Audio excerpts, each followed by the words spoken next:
Mga palangga, itorta mo karon mga palangga sa heart of Tagbina City, Surigao del Sur. So kini guys, mo ni siya ang ilang national highway, unya mo ni siya baga rotunda ni siya.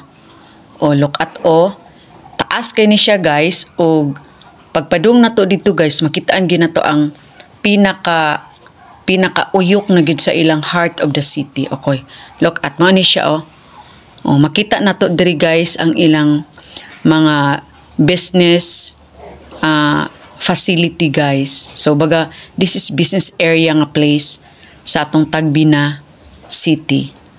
Okay. So national highway gini siya. Okay, look at taas kayo no. So makita nato diri ang kining naka-red M Laurier. Okay, na pwede lang Petron.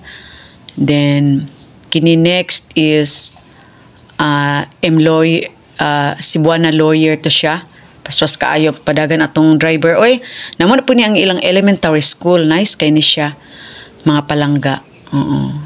So along the highway lang ang ilang elementary school.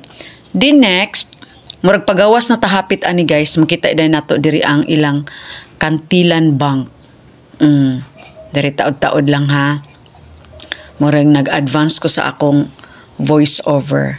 Okay, then nasa Cebuana Laurier. Cebuana din ni guys, so na ilang Rush. Then okay, hapit na mo ni ilang Kantilan Bank. Napod sila Flying V.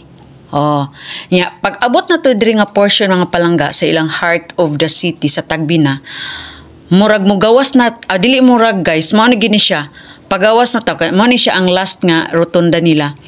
Pagawas na ta guys sa heart of the city sa Tagbina, mulabay ta diri sa ilang tulay. After aning ilang tulay guys, malakalabay din ta sa ilang gitawag nga kaning bus terminal.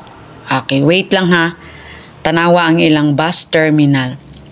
So this is Tagbina, Surigao del Sur. So greeny kaayo sila guys along the highway. So hapit ta kita guys, makita ang ilang bus terminal. Along the highway lang gihapon ang ilang bus terminal. Terminal na. Okay, so this is it. Okay, lapad-lapad po da ilang bus terminal. Then ganahan po ko kay limpyo lang din. Along the highway lang siya. Pag magpahatod ka sa bao-bao na Tagbina public. Napilang ilang public market sa Tupad mga palangga. So this is it, our city tour.